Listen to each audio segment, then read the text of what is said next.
Markus 6. Yesus ditolak di Nazaret. Kemudian Yesus berangkat dari situ dan tiba di tempat asalnya. Sedang murid-muridnya mengikut dia. Pada hari Sabat, ia mulai mengajar di rumah ibadat dan jemaat yang besar takjub ketika mendengar dia, dan mereka berkata, "Dari mana diperolehnya semuanya itu? Hikmat apa pulakah yang diberikan kepadanya? Dan mujizat-mujizat yang demikian bagaimanakah dapat diadakan oleh tangannya? Bukankah ia ini tukang kayu anak Maria, saudara Yakobus, Yohanes, Yudas, dan Simon? Dan bukankah saudara-saudaranya yang perempuan ada bersama kita?" Lalu mereka kecewa dan menolak dia. Maka Yesus berkata kepada mereka, "Seorang nabi dihormati di mana-mana, kecuali di tempat asalnya sendiri, di antara kaum keluarganya dan di rumahnya.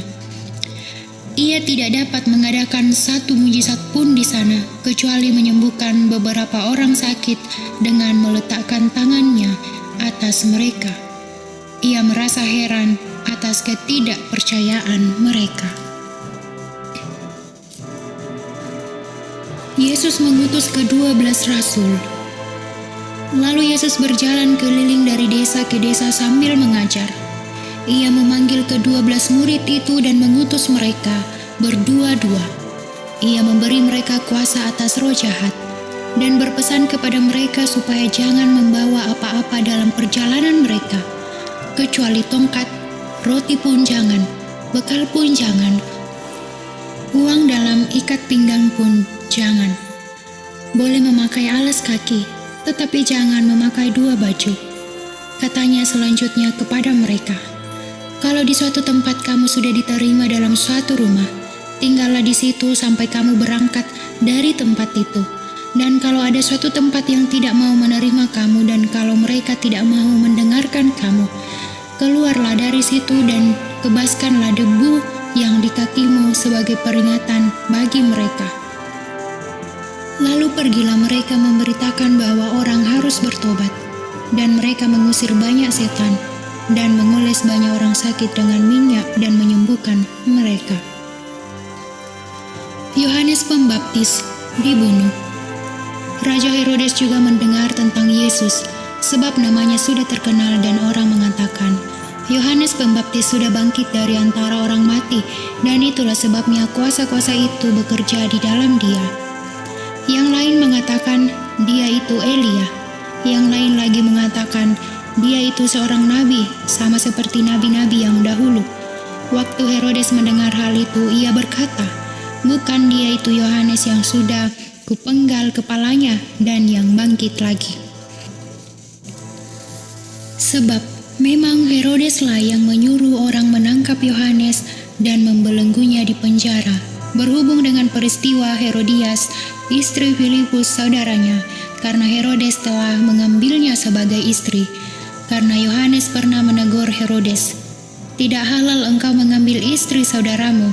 Karena itu Herodias menaruh dendam pada Yohanes dan bermaksud untuk membunuh dia, tetapi tidak dapat, sebab Herodes segan akan Yohanes karena ia tahu bahwa Yohanes adalah orang yang benar dan suci, jadi ia melindunginya. Tetapi apabila ia mendengarkan Yohanes, hatinya selalu terombang-ambing, namun ia merasa senang juga mendengarkan dia. Akhirnya tiba juga kesempatan yang baik bagi Herodias, ketika Herodes pada hari ulang tahunnya mengadakan perjamuan untuk pembesar-pembesarnya, perwira-perwiranya, dan orang-orang terkemuka di Galilea. Pada waktu itu anak perempuan Herodias tampil lalu menari, dan ia menyukakan hati Herodes dan tamu-tamunya.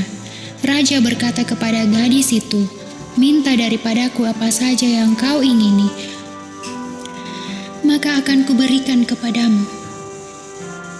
Lalu bersumpah kepadanya, "Apa saja yang kau minta akan kuberikan kepadamu, sekalipun setengah dari kerajaanku."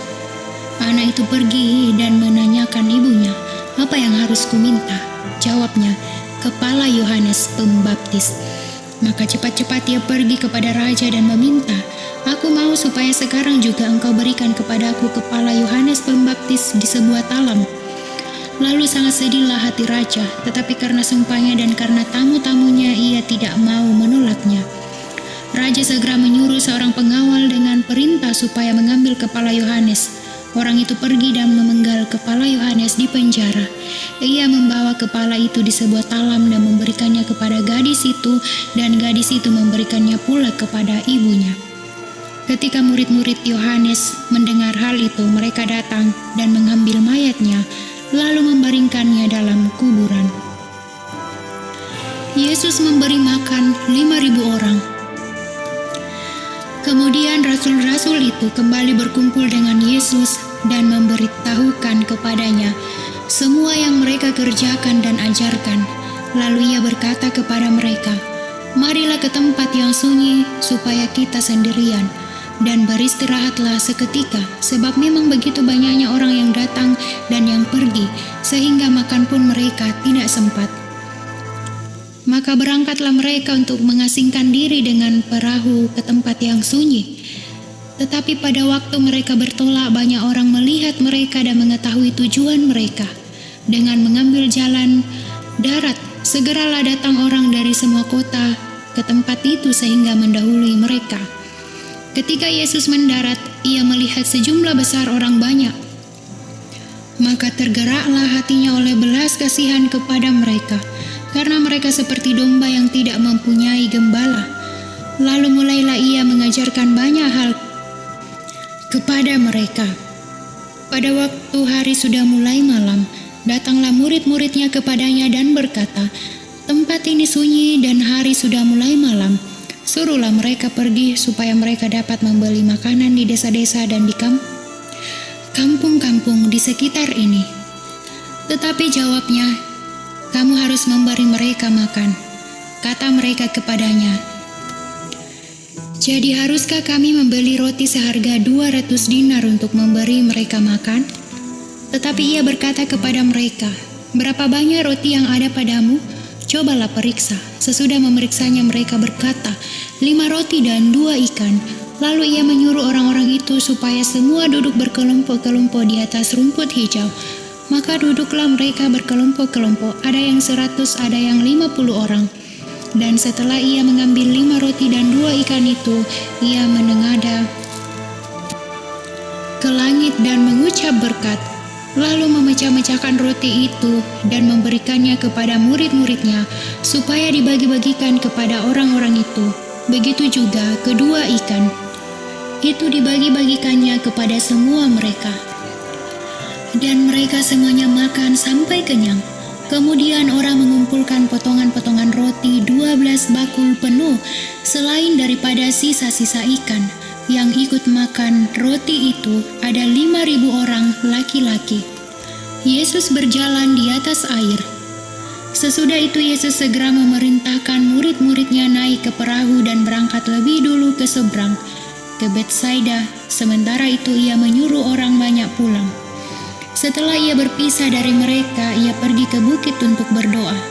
Ketika hari sudah malam, perahu itu sudah di tengah danau, sedang Yesus tinggal sendirian di darat. Ketika ia melihat betapa payahnya mereka mendayung karena angin sakal, maka kira-kira jam 3 malam ia datang kepada mereka berjalan di atas air, dan ia hendak melewati mereka. Ketika mereka melihat dia berjalan di atas air, mereka mengira bahwa ia adalah hantu. Lalu mereka berteriak-teriak, sebab mereka semua melihat dia, dan mereka pun sangat terkejut. Tetapi segera ia berkata kepada mereka, "Tenanglah, aku ini, jangan takut." Lalu ia naik ke perahu mendapatkan mereka, dan angin pun redahlah. Mereka sangat tercengang dan bingung, sebab sesudah peristiwa roti itu mereka belum juga mengerti, dan hati mereka tetap degil. Yesus menyembuhkan orang-orang sakit di Genesaret. Setibanya di seberang Yesus dan murid-muridnya mendarat di Genesaret dan berlabuh di situ. Ketika mereka keluar dari perahu, orang segera mengenal Yesus.